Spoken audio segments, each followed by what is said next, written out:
I still feel like I'm emotionally recovering from this. Like, I actually was going to say, Sammy, I feel as though we need to kind of kick this over to Bourne for like 3 or 4 minutes. Yes. To just let it go so that we can settle in. I was hand up, completely emotionally checked out of this hockey game.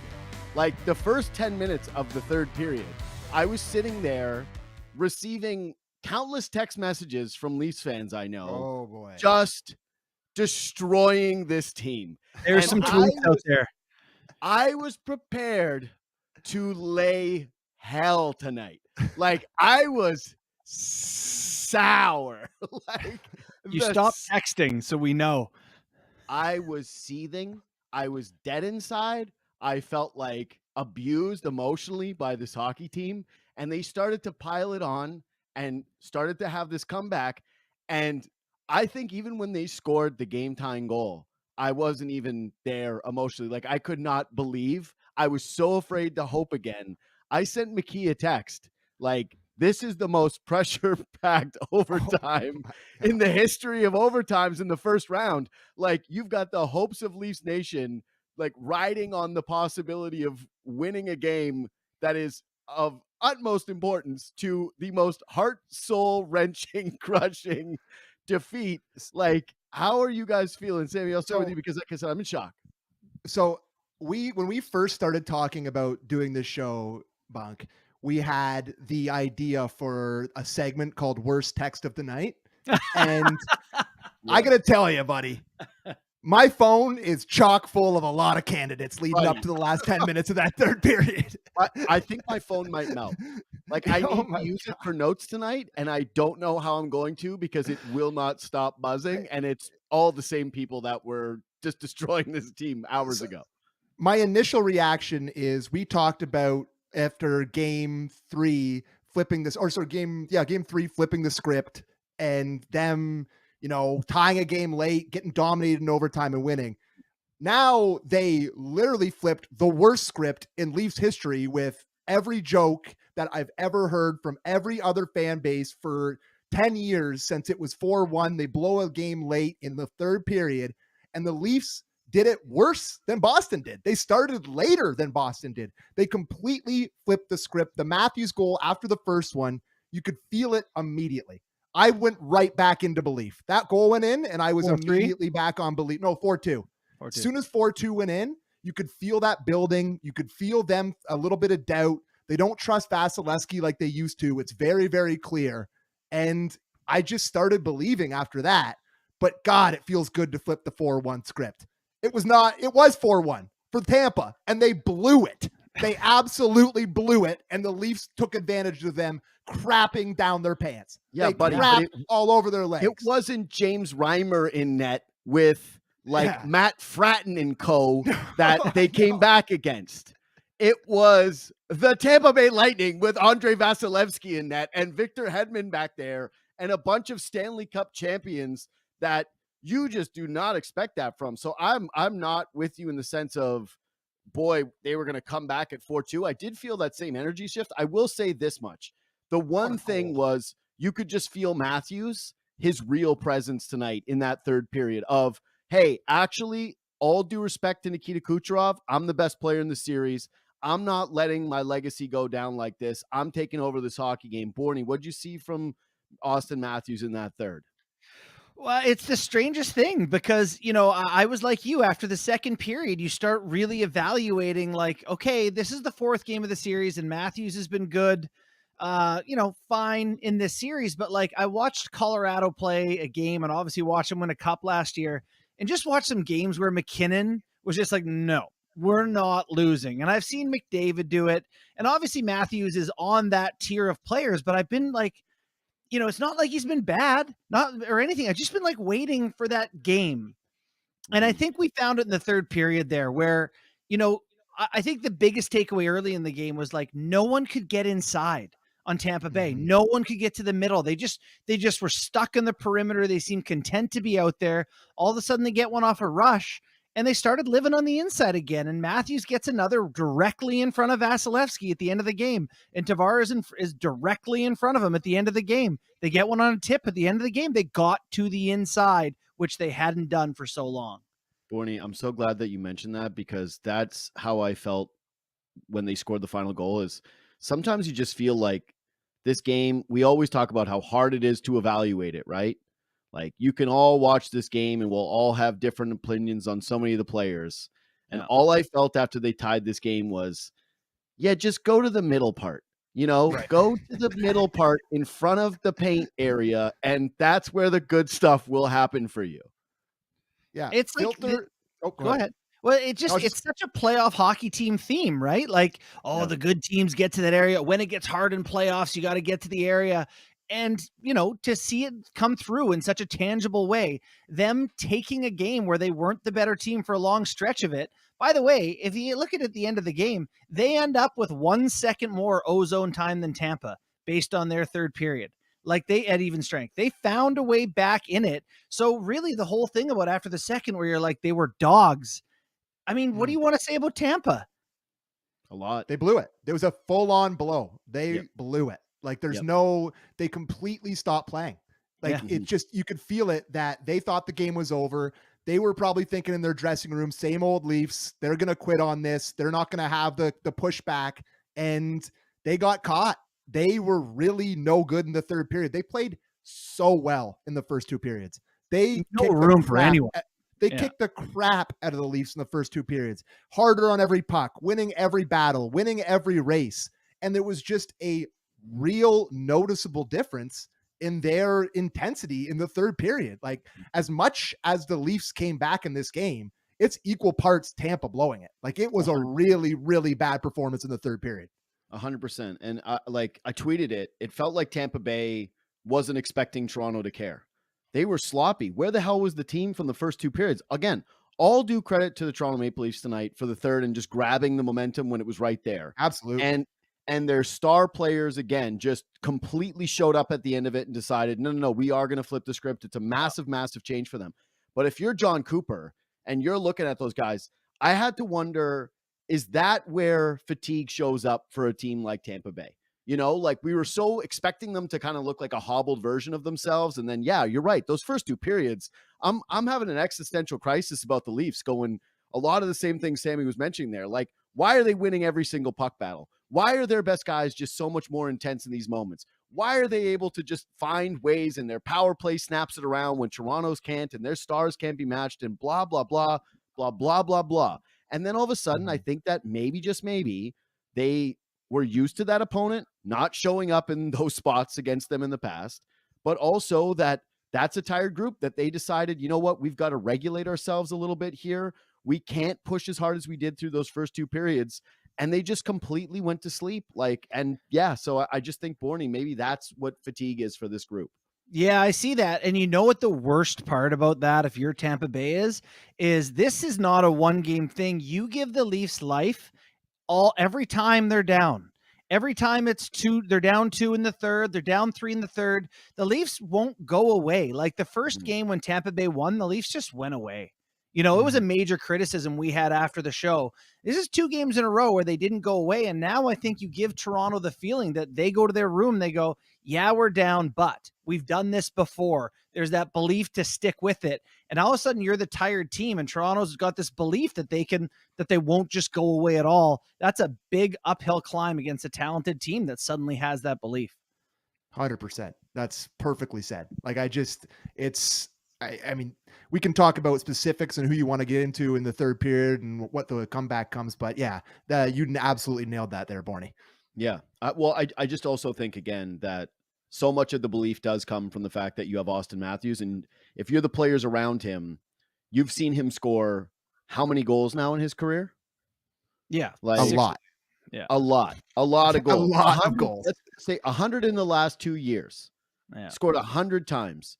There just has to be a different level of confidence when you start to see him turn it on and get his puck to sticks and start to create his space. And he was also ripping a couple of other shots where you felt like, oh my God, that's one of the most dangerous men on the planet. And I really do feel like that is a superstar effect that you saw tonight. It was not just his play, but the others around him going, okay, like, that's not, you didn't get the second goal on a chippy, ugly fluke play by Noel Acciari, right? You got it from the greatest goal scorer since he stepped foot on the ice in the NHL. And I do feel like that had to resonate differently. This is the Matthews game. I was actually thinking about this. Was Matthews' most famous game before this his very first game with 4 goals? Yes. Yeah. Yes. And finally, he has a game in the playoffs that is now the Austin Matthews game. So congrats to him. He's had some moments in the playoffs, but not like this. Like I think back to that game against Game 5 in Boston when he scored the go-ahead goal late in the period. He had that one against Washington where he got that one that creamed off the end glass that landed on his stick and he put it upstairs. Like he's had some big he scored that big goal last year against Tampa in Game 5, the shot pass from Marner off the pads and he shoots it in, but not like this. Not in a signature comeback to put the, 2-time Stanley Cup champion, 3-time Eastern Cup and finalist on the brink. Like this was an absolute signature game from one of the best players on the planet who really needed it because he's been good through these first 3 games, but he was at a different level tonight in that third period. Like he really, really went to a different level. Yeah. And so I wonder if you guys think it's a good thing or a bad thing that they'll go back and watch this video and go, we haven't been very good. And we've actually got some really poor performances. Giordano, Brody, Hall, go through the list of a lot of D, not very good. Like there's been a lot of guys where you're like, not their best showings. They can be better. They haven't broke the puck out well. I got a lot of stuff written down on the wrong side of things here. And I wonder if that's a good thing that they've won 2 games and they've got room to get way better. This is an unbelievable 3-1 series lead, considering the way that these games have looked. Like it's really, I really can't believe I'm sitting here looking at my screen with you 2 heads and talking about the Leafs winning that game and being up 3-1 in this series. Like it's hard to believe because for long stretches of this series, they have been the worst team. Like no questions asked. Guys, my entire set of notes is just barbecue central for this. I know. These are some of the headlines that I had written down for this tonight's show. 1, is Tampa just better? They might be. Just the full quitter take. Just leave it there. Okay. Is Tampa just better? Here's the next one. Can we just admit the Leafs look tight? Yeah. Like 2 periods. Like that's it. Why can't they win any puck battles? Break up the top 2 guys. Here it is. Bourne, we were going to do this. Why can't the Leafs sustain offensive zone pressure? Like I honestly, this is maybe just going to be the next thing that we touch on because my next question for you guys, I'll give you a second to think about this, is who changed their Leaf legacy the most tonight with this win? Because Bourne, you mentioned like TJ Brody gets saved from just like, what the hell is going on?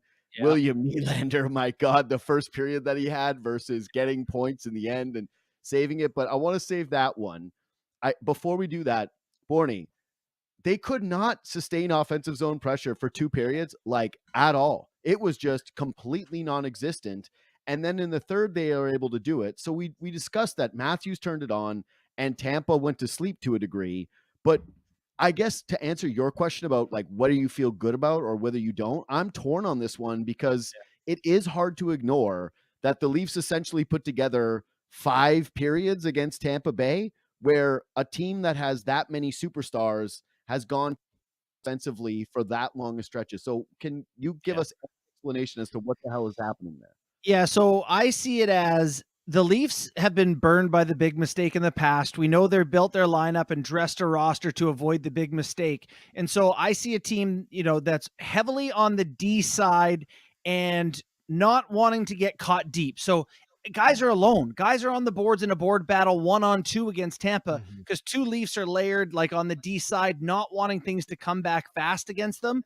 In Game 1, they were super passive, trying to be on the D side.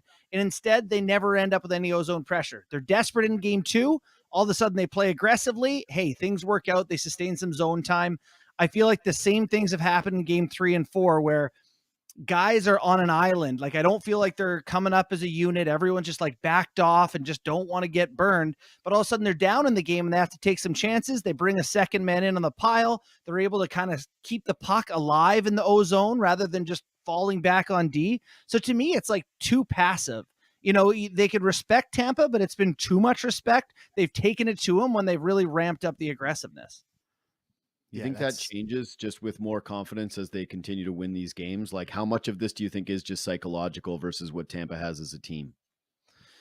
I don't know, because it's worked, right? Like, I can't see them being like, suddenly let's really, really push. I don't know that they will change anything. Even maybe they'll watch the video and see when it's good and when it's bad, what they're doing and what we're talking about here. But yeah, I think part of it is just a fear of Tampa. But maybe it's healthy to have some of that stripped away. And it seems like outside of Morgan Riley, not many Leafs defensemen can make a clean breakout pass. It just Breakouts have been bad. Like Morgan Riley has been brilliant through the 4 games in this series, and we can talk about him again tonight. But like their inability to get the puck out of their zone from their D-core has been a big issue here. So I was thinking like Liljegren and Gustafsson might need to go in for Hall and Gio at one point because they couldn't break the puck out. Now that's a bad idea, but that's where I was at the second period cycle. What's going on? I got you. I'm with you, Sammy. That part I really noticed. And you guys remember early on the book on Toronto was just put it in deep and then drop those 4 checkers in there and force their blue liners to make plays, because guess what? They just don't have the guys back there to do it. And I am shocked at how terrified I am right now when the puck is back there with TJ Brody. Like, I don't know what has happened to him. I don't know if he's hurt. I don't know. Remember when actually he first came to Toronto and Flames fans went, he's the new Jake Gardiner, and people here watched him for every year. And you went, assessment that was, by the way. Yeah, it was the most piss poor assessment by a fan base ever, except for I will say that there has been a little bit of that this series from him where it just feels like whenever there's someone on him, he's finding times to make the worst panicking. Plays. Yeah, he's panicking. Him and McCabe. Like McCabe made that play was it in overtime or late in? It was late in the third period where they're 2-on-2 and he comes flying down the boards, blows a shoe, and then it goes down the other way. And it's like, I have not had any trust in those guys. Those two guys have really struck the fear of God in me. And Keefe talked about it this morning at practice that he needs those guys to be better. And I wouldn't say tonight was a glowing endorsement of the way those guys would play either. Like it was not a pretty night again from those Wild kids, so. That we are sitting here 4 games in and Riley and Schenn have been unbelievable. Unquestionably the best pairing. Not even close. Yeah. No. Go ahead. Well, I was just going to say, Bourne, I think it's a really good question that you pose here, because there's probably a lot of Leaf fans watching this that are just completely elated. And don't get me wrong. Like, how could you not? And I've been saying to people, I am over the goddamn moon. Yeah. How could you not? I cannot wait to go through my phone and just celebrate with all the connections and all the people that care about this hockey team and who are just like losing their minds. I'm so happy for a fan base that just feels like every bad thing that is going to happen to you. And again, I know the emotions that people felt after 2 periods tonight, which was just complete emotional drainage. The amount of people that texted me, this is abusive. It's like people hurt with this hockey team, man. It hurts when people get up. And I felt like a jackass because I'm on my radio show going, everybody, what's the worst that could happen? You hope and you get hurt. It's the same thing as always. And then meanwhile, I'm on my couch going like, I hate this so much. I hate this. With every fiber of my being, I feel sick. I feel angry. I want to be like, I just can't wait to crack. Man, you know how many tweets I have in the drafts that thank God I did not send out that were just going to eviscerate this team? There are some bad ones in here that like I'll DM you guys later. But like, thank God I didn't do this. But that's counterbalanced. That optimism, that happiness, that relief with a little bit of, okay, it's great that you haven't deserved to win and you have found ways when those things have gone against you, but also it's hard to evaluate a lot of positives from this hockey team over the last 5 periods, other than I guess maybe the most important thing though, which is their best player, Austin Matthews, is showing up on the biggest stage. And so I would say, like, if you're going to ask me, what would you want to happen from a positive? I would say Matthews looks like the best guy in a series. So again, like it's just, I'm got a lot of complicated emotions. I'm rambling here because I don't know where the line is with the positivity versus the negativity. Well, I think this is a regular season versus postseason conversation where you do 82 games and you talk about a team and you watch it all the time. And there's like these narratives and these trends and stuff that you try to break down or whatever. This time of year, just win, baby. Like you go on to they don't play till Thursday now, by the way. Boy, it would have been a bad 2 days of conversation if they had lost this game. But it's just like, I don't want to get too bogged down in them playing badly, because ultimately they put their nuts on the table in a big moment and tied this game, came back in overtime. And of course, one of the all-time Leafs whipping boys scores a massive playoff goal for the Leafs, which is just hilarious. Flex seal. Oh yeah. But it's just like, it's a regular season. And I feel the same way as you, man. Like, I didn't enjoy 85% of that game tonight. Like, it was a hell watch for most of it. They're getting filled. So, but like at the same time, they got a victory and they have a chance to eliminate a powerhouse on Wednesday on home ice. So it's a fair conversation, but at this time of year, I think it's just win, baby. I've been really polar on two guys. I've been hard in my head on Mitch Marner, kind of very perimeter for me, but he has 10 points in 4 games, I think. But the other one is Willie Nylander has been such a defensive liability. I was planning an article in my head just to be like, you take the good with the bad. Unfortunately, you're getting the bad in this series. The play he makes in overtime off the faceoff to not shoot and cut inside and make Sergachev pull him down, that eventually leads to the Leafs winning the game. It's elite. It's elite. It's you only get that from one of the 20 best offensive players in the league.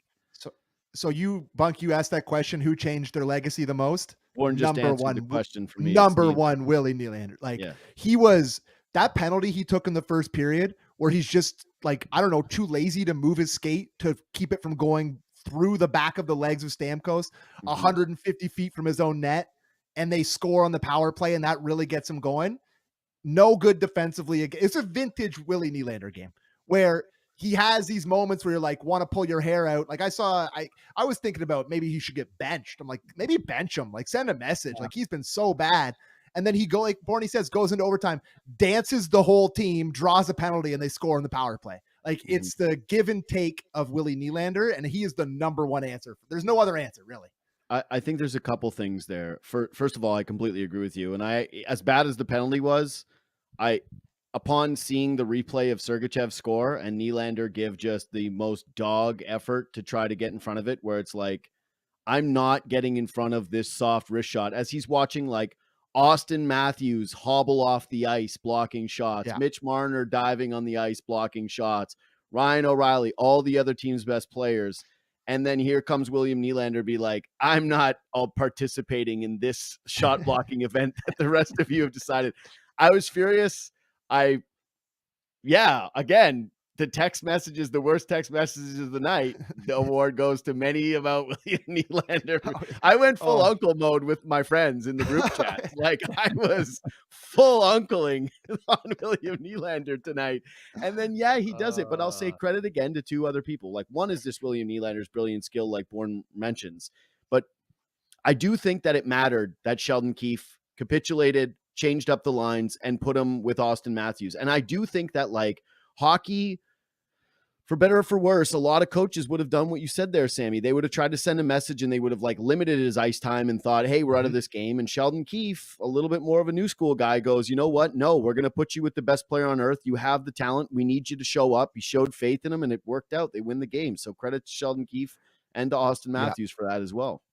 I'm happy you brought that up. I thought the line juggling was really good, and it woke him up a bit. Like, they played way better after they kind of juggled the lines there, I thought. So good on him for doing that. And I like that. Thought, Tavares still not loving him a whole lot, but I thought he obviously looked better when you put Nyes and Marner with him. And the way that Matthews is playing, like, he can pretty much carry around anyone. So I thought that was a good shuffle for Keefe. Has a power play ever looked worse en route to being 2 for 4 or whatever they were in that game? Entries are atrocious. I think they're standing up the line. Yeah, they are. It's legal to chip it in, though. Yeah, hard rim. I've yelled this about this power play. Like, whoever that Finnish dude that screwed over all hockey by bringing over that drop back play, was it Jussi Jokinen? I feel like it was Jussi Jokinen that brought it over and like told somebody in Pittsburgh about it, and that every single team does it. When 4 guys are standing up at the line, just hard rim and win a battle. Like, you don't have to try a saucer over 6 sticks through 2 guys. Like, you can do different things. And it was driving me insane. How many almost shorthanded breakaways did they have? They got a penalty shot in the first period off of it. Like, Tampa Bay had 3 elite shots. 3 elite chances off of the penalty kill tonight. And yes, right before Toronto scored that goal, we were eviscerating their power play through text message. So you're welcome, Leafs Nation, for the reverse curse of the century that came. Geo to Kerfoot goal. Just how we all drew it up. Yeah, everybody knew that was the way that it was coming. I will say this though, Sam, just because you did mention the Tavares thing and how you're not seeing enough. Okay, I know that for a while we overvalued faceoffs when it came to hockey, right? Like there was this like reckoning of, oh, faceoffs aren't that valuable and everybody thinks they're the most important thing. And now we zagged and it was like faceoffs are no big deal. Essentially, no one talks about them. Tavares on these game-winning plays is winning draws. You know how many faceoff wins he had tonight? 1 million. 10. And you know who the next closest Leaf was? Matthews, with half of that. So like, I will say that the parts of his game are clearly not as flashy. And I agree, like you obviously want more because he's an $11 million player.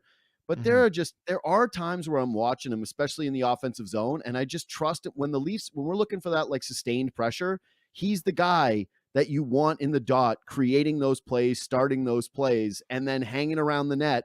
And you have just a ton of confidence that he's going to do it. Like, I think that in some ways, sort of the expectations needs to shift and that big parts of his game are a little bit more quiet and would have been probably appreciated a bit more in a different era on a different team. Yeah, and that's been an evolution of his game, and the great players do that. Guys like Sid and, where you go, how do I stay? Corey Perry's an extreme example, but like, how do I stay effective? And maybe you're not an $11 million guy, but how do I stay effective? He does a lot of little things well. You want to talk little things. Old number 90 might be the best player on the Leafs for, I don't know, most of the periods of this series. I can't believe how good he's been.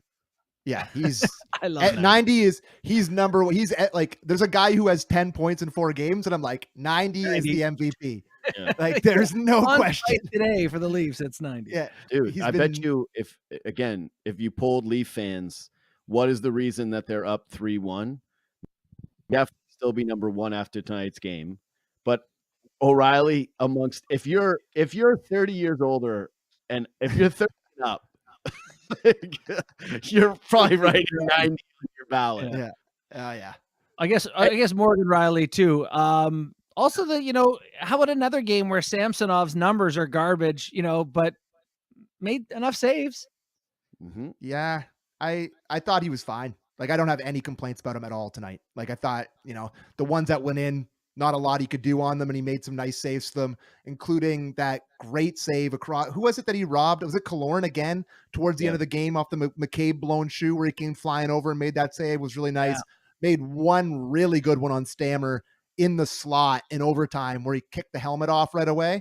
I thought that was a really nice one. Like he had a couple big moments. Like he's good enough. He didn't kill you. And that's what you need. And Vasilevsky at the other end is killing the Lightning. So he's on him. Yeah. On Vasilevsky, it's crazy. He looks just flustered, which you're not used to seeing, right? He looks genuinely frustrated. Even when his mask got knocked off there and they showed him, we're used to seeing the visual of Vasilevsky is the eyes thing, right? Him doing the eyes warm up thing where he's doing all the crazy stuff. And you go, God, that guy's just an impenetrable, unflappable machine. And yet throughout this series, it feels like flappable. He's been flapped. Listen. Good thing that guy's got hockey. He ain't gonna win a beauty contest, that's for sure. That bucket comes off. I'm like, holy Jesus Christ! Got a lot of. I live in a castle somewhere and don't see a lot of sun. And not that I should not, but I'm just saying. You're right.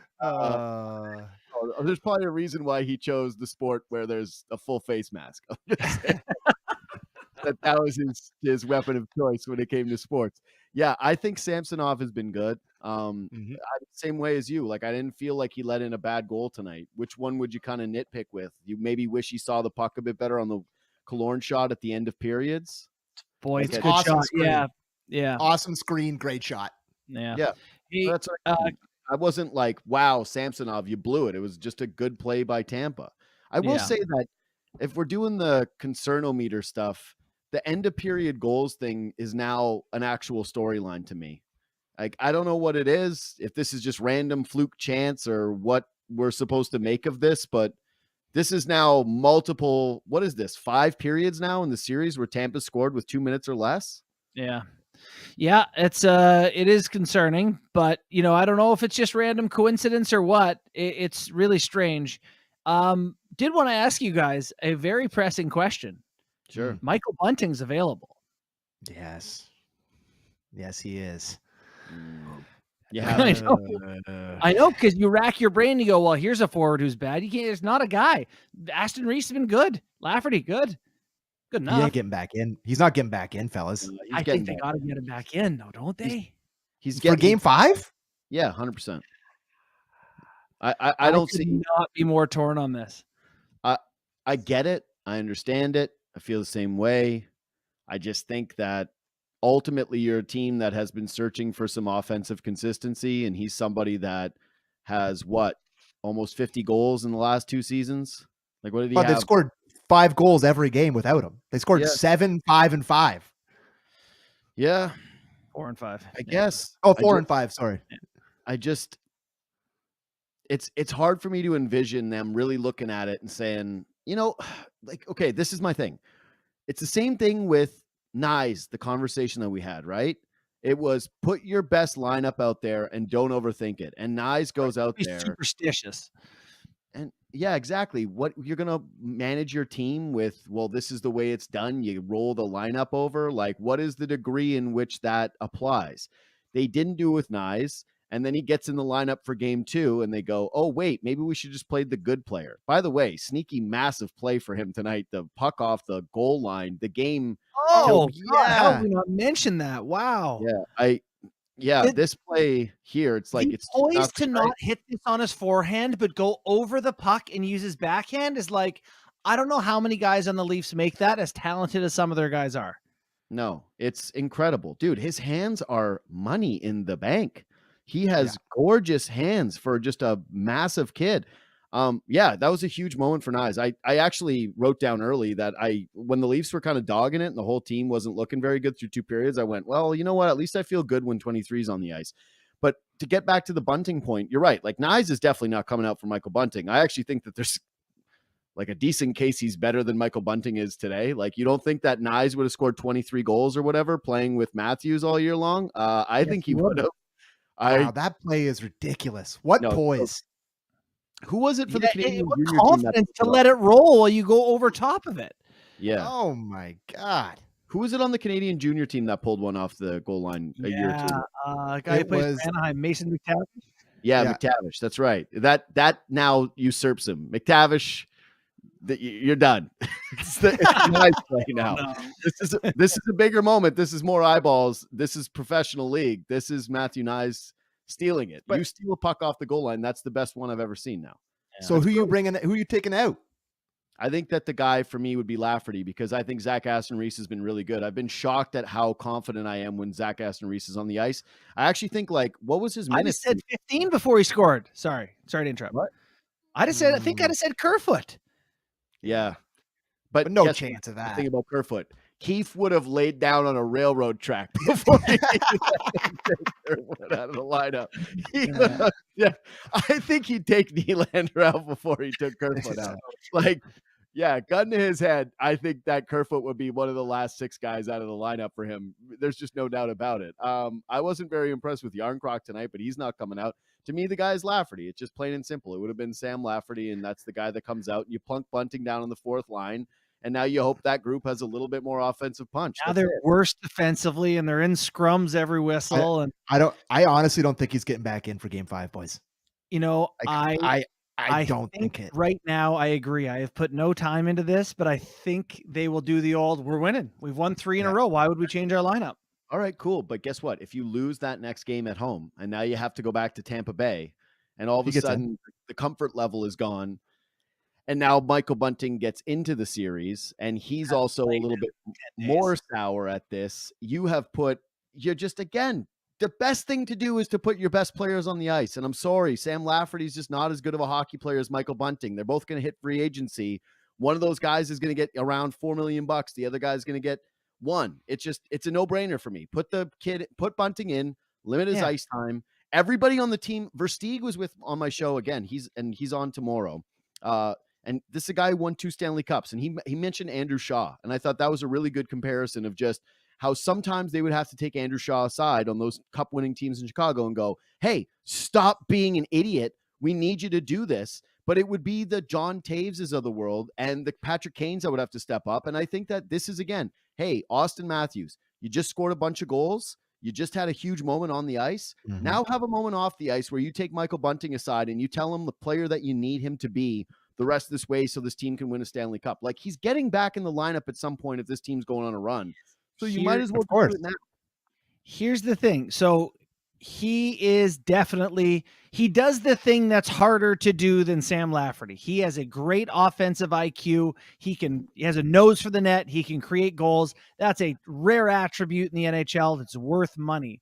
You, JD, though, often talk about puzzle pieces and this Leafs team just not fitting in the past. And does Lafferty give you just the guy you need in the spot you need it? Instead of, now Michael Bunting, who's not really a fast guy or a forechecker, and he's on your fourth line. Does it change the identity of that group? I think you're right. I think he's a better player and should probably play. I just don't have a clue who to take out. Yeah, that's my fair. thoughts exactly. And I don't think he will. I think he's sitting one more. From an emotional standpoint, I'm with the two of you. But then I'm just trying to look at this through the rational lens of a coach and a general manager who are trying to win a Stanley Cup this year. And if you're just trying to tell me, if he's not in for game 5, it's the same application I have with the Knives thing. So if he's not in for game 5, is he in for the game 1 of the next series against the Bruins? You're just keeping him out till you lose? Okay, so then if you lose, you're saying that you're putting him in for the next game because you think it makes you better and you're ending some kind of like voodoo streak with the roster of keeping it together. So it's like, what is the lineup that you would put together if your life was on the line tomorrow and you needed to win? That's the lineup that should be put together. You can find other creative ways of limiting his spots. I don't think that you play him in the top 6 immediately, but guess what? You telling me there's not a scenario right now where you would have rather seen Bunting than Alex Kerfoot, even though he did score that big goal tonight? Like, Kerfoot was invisible in that game until then. We've talked our way through it, and this is why it's so healthy and healing. I think he goes right back into the top 6 now. That's my take. He's going to play top 6. You're welcome. Okay. You're welcome for the right take. I'm staying strong. You don't change winning lineup, baby. Keeps an old school hockey guy at heart. Yeah. He's a hockey guy. He don't change winning lineup, boys. Okay, let's run through some 3 in a row they've won. That's pretty good. Without him. Yeah. Anyway, so can we talk about the stat on the broadcast that the Leafs they're 1-18 when they've been leading the series prior to tonight?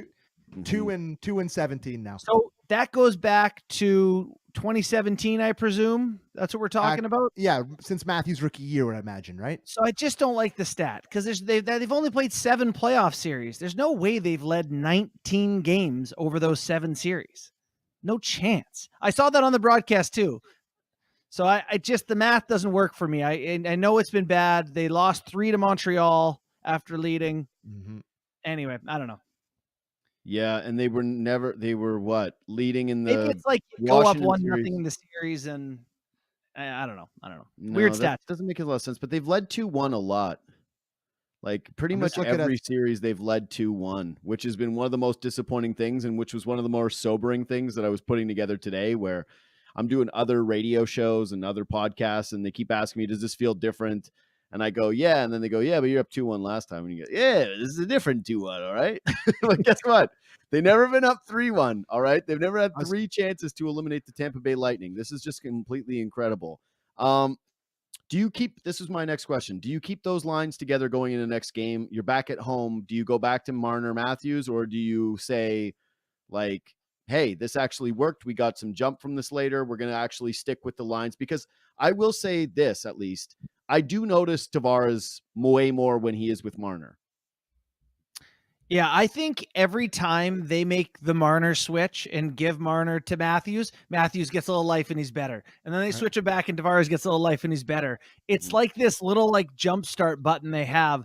I think I'd make the switch. I'd have Marner with Tavares for next game, Willie and Matthews. I like the way it looked at the end, obviously. And David says just messaged in and said the stat was 1-9, not 1-19. That makes way more sense. Yes, yeah. which is still very bad. It's Sure, awful. This is not a much good- better than 1-19. I got to tell you though, Bourne saying it, but not being full throated about it, going, it doesn't quite make sense. I saw it on the broadcast, but not all of us being the least math guys ever, where we're like, not Maybe. 1,000% sure, even though it's unbelievably impossible such a big mathematically when you think number about of it for games. 2 Yeah. seconds. Kind of embarrassing stat for the squad. Anyway, Sammy, what were you So saying? I just go they stick with the lines that started them on the comeback tonight. Like Matthews and Nylander. Matthews is good enough to carry Nylander defensively. You put somebody else with them, it's fine. Maybe that's where you put Bunting back. If he gets back in the lineup, you go with them, and then you stick with, like, I liked what I saw from Nyes with Tavares and Marner. So maybe you stick with that, and then that's the spot for Bunting on that second line. But yeah, you're allowed to make changes in game. So maybe you switch it back if it's not going again. But I thought they had a lot of positive momentum after they switched them. So I'd probably go back to what they had for the second half tonight. Wouldn't be shocked if they were like 37s going in for pick a person. Wouldn't be shocked if they want to just keep him a part of it. Although don't change a winning lineup would ruin that theory. But yeah, But okay. This is, I wondered if this was too cute, but because you clearly can't start thinking ahead, right? That's a death knell. That's impossible. There's people in the chat that are freaking out about that, but also don't do it. But also, shut your goddamn mouth. Aren't you at least thinking, okay, are we really going to use this same blue line for another series moving forward here? Like, I do think that at this point, based on what you've seen from that bottom six, if you told me that either Giordano or Justin Hall was coming out for Timothy Liljegren, I would say, yeah, that makes a lot of sense to me, actually. I'd like to see that look. No comment on the next series, but I would like to see. I think you just stick with this and then you figure it out for the next series if you get there. I don't know. I'm not like dropping Liljegren into Game 1 against the Boston Bruins. I'm certainly not dropping them into Game 5 against Tampa, where they're going to be at their most hungry and all over them. Like, I don't think there's a good spot. It's better to drop him in early in a series than it is at this juncture of a series. Like, he hasn't felt anything from them, and they're going to target him. They know his game. They'll be all over him. I want him far away from this series. Got to tell you, I hate that Tampa gets one extra day rest right now. They look battered and bruised. No comment on my true feelings about where Tampa is going to be at physically and psychologically after that loss. And yeah, no comment at this time. Sammy, your mic cut out.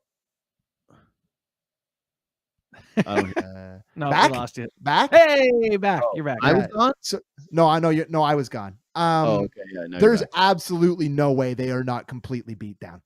Like, they can find the heart of a champion and rally and, try to find a way and convince themselves.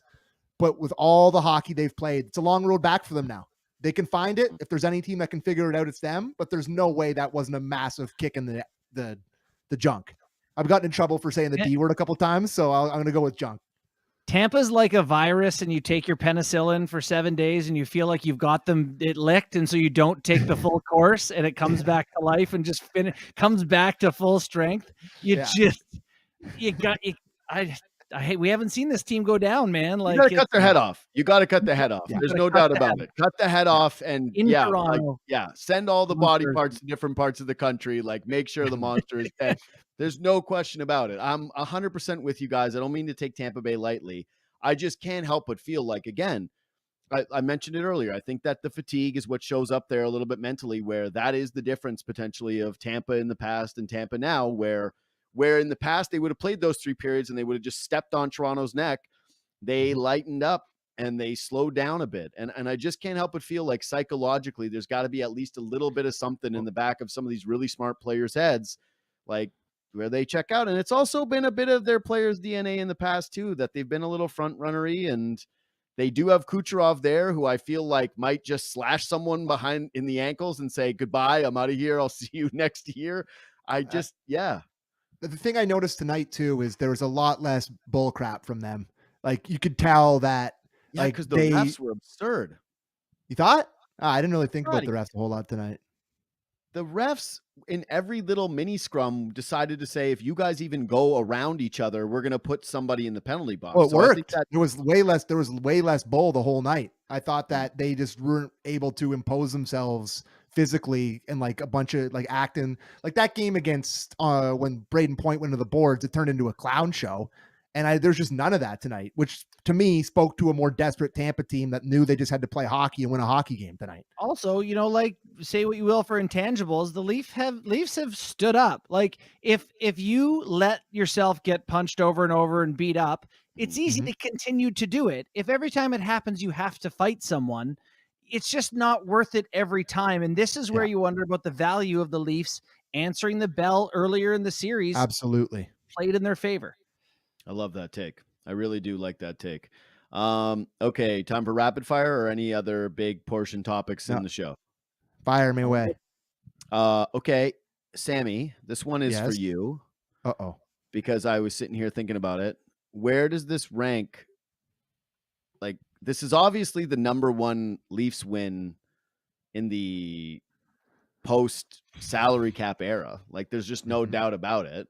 I don't even know how you could. It's like the only other one I think you could compare is the first one against Washington, where it was just so shocking. It's Boyle no look pass, Kasperi Kapanen in overtime.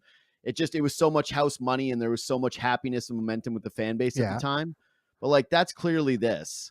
But given the stakes of this, and given the just complete heartbreak of what has happened here with this franchise for so long, the potential of ghost breaking, where does this go for you just in terms of playoff wins for the Leafs in your lifetime as a fan? God, it's a great question. One that I wish I had thought of more, but that was when I was, it's a different relationship, obviously, than when I was a kid, when I was younger. Like all those games meant so much to me. And like, they felt like they won an OT all the time. Like when I was a kid, those games they would win in triple OT. Like I think of Roberts in triple OT. I think of Sundin, you think of Corey Cross, you think of Caberlet, you think of all these games that they won. But considering the stakes, this is right near the top of the list. To have a 4-1 comeback when there's 10 minutes left in the game and have a guy like Alex Kerfoot, who is your vintage OT playoff winner guy, like, not the best player, guy that, is a huge contributor, but is a whipping boy for the fan base, to have him be the guy that gets it. It's just right up near the top of the list, man. Like nothing will top those ones earlier when you're a kid, right? But like, this is a big time moment for a new generation of Leaf fans. Like this, people will be looking back on this one like we look back on the ones in the early 2000s. It's a massive moment for the Leafs. The story's not written though, right? Like they win the series. Oh my God, put it in the, on the Rushmore of the recent one. Point. But they lose 3 straight and don't get through the series. I 100% agree that will always hang over it, but playoff OT winners are always held up, like in terms of regardless of series and regardless of what happens. Like it's just such an incredible moment for being a fan. There's no greater feeling than your team scoring an overtime game winner in the playoffs. It is one of the most electric things that can happen to you in your life. So even if they do find a way to blow this series, God forbid that ever happens here, but I still think that goal will be looked upon as a huge, huge moment for the Leafs. I know it's so stupid to count your chickens, and they play 7 for a reason, and that Tampa's looked better, and that Vasilevsky still looms in terms of could get hot. There are all these reasons to believe that Tampa could get back into the series, but I'm with Sam on this. Like, first of all, if you're a Leafs fan, which you probably are watching this, then guess what? Your life has been pretty miserable as a hockey fan. Yeah. Like I've been there. Like I've been a Leaf fan since the 90s, and it's dry. Not a lot of great. It's a lot of dry. And so for me, I would say that you're right, Bourne. This does have the potential to shift in terms of its meaning if they do blow this series. If they blow this series now, again, it goes with Montreal as the worst things that's ever happened, and you have to salt the earth, and you have to just burn the franchise down, and people are going to be losing their minds in the streets, and like no one's going to want to have happy memories about any. Let's not have that chat right now. Yeah, of course. But I'm actually just saying this to try to make sure that my bases are covered here, so that I'm not being cursy. But to me, I have it number 2. Like I have it behind Nieuwendyk game, and Sammy, you're right. All those games as a kid meant infinitely more to me. Yeah. Like I used to cry when the Leafs would lose. I don't cry anymore, even though you can't cry. You're a ruined person. Yeah. Yeah. I'm happy. I'm elated. But again, my happiness with the team is completely different. I'm happy for the fans. I'm happy for the content. I'm happy for my family, the people who cheer for this team, like the city not being a punching bag. There's all these different connectors that I didn't have. Whereas as a kid, I just idolized the players and it was the number one thing in my life, right? Them winning hockey games. So you're right. For me personally, it's not it's never going to match the feeling of them winning, game 1 against Philly where McGillney gets an empty netter hat trick. And I'm like, this is the greatest thing happening to me. No better thing in my life has ever happened than this. Right. Exactly. Right. But to me, if I'm really stacking it up and just the stakes and the way that it happened and the emotional checkout to the comeback with it being Austin Matthews doing it and it being in overtime with Alex Kerfoot and against the Tampa Bay Lightning, I put it number 2 behind Nieuwendyk game, the 2 softies on Lalim, and just that was peak Leafs send hating time. And Ottawa was so much better in the series, and it was just a million Belfour saves, and then their goalie couldn't make any. I think this is number 2 for me in my life in terms of just most shocking, brilliant results for the Toronto Maple Leafs. As a cognizant adult, because I don't remember the memories mostly from the 90s. A lot of them are like pushed onto me from parents, not really. I was there. So I didn't see Wendell Clark, Doug Gilmour stuff. So if you're older watching this, I'm sorry, but I'm just saying for me as a mid-30s guy, that's where I'm at.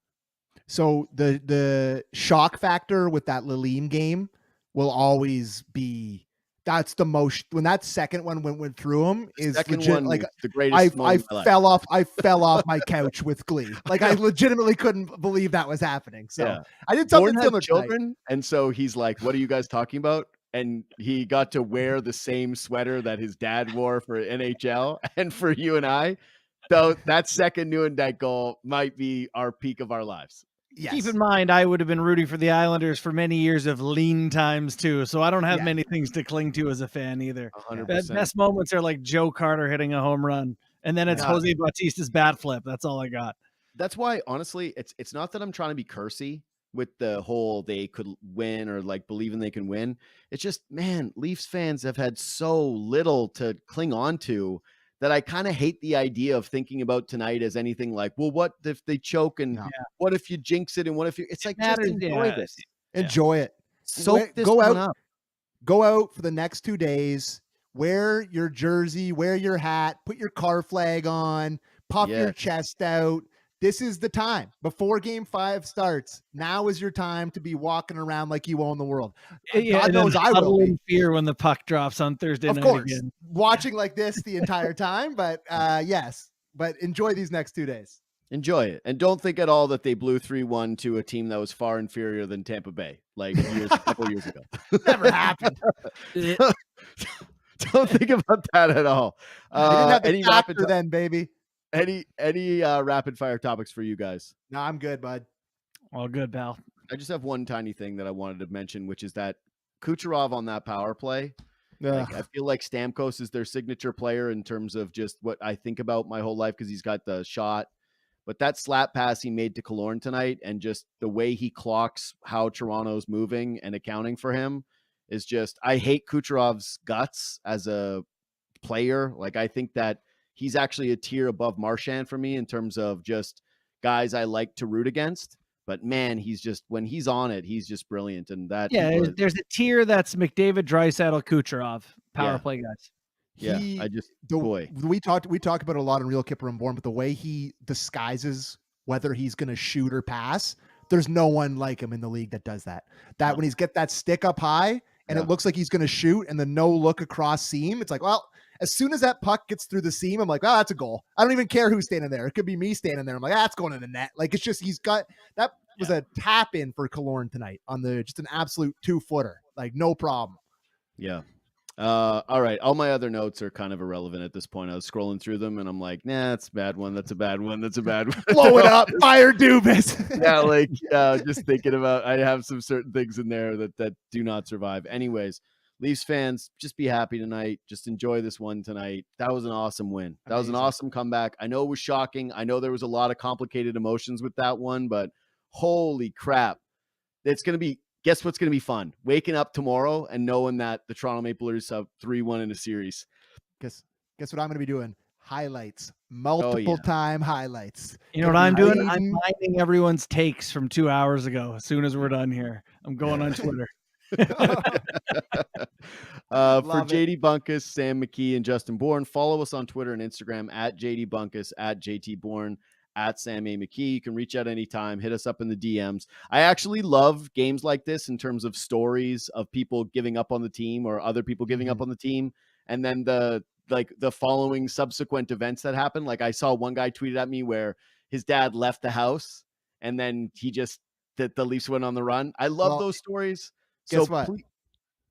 Wherever that guy's dad watched that game or wherever he was, that's where he has to be for game 5. He lives in that car. Where he went to that car, that's your home now. That bench, that Tim Hortons, wherever the hell that pizza, where the hell you went, you got to stay there for game 5, pal. You can't go home. Got to stay there. I like to picture that dad just being so depressed that he was just walking the streets.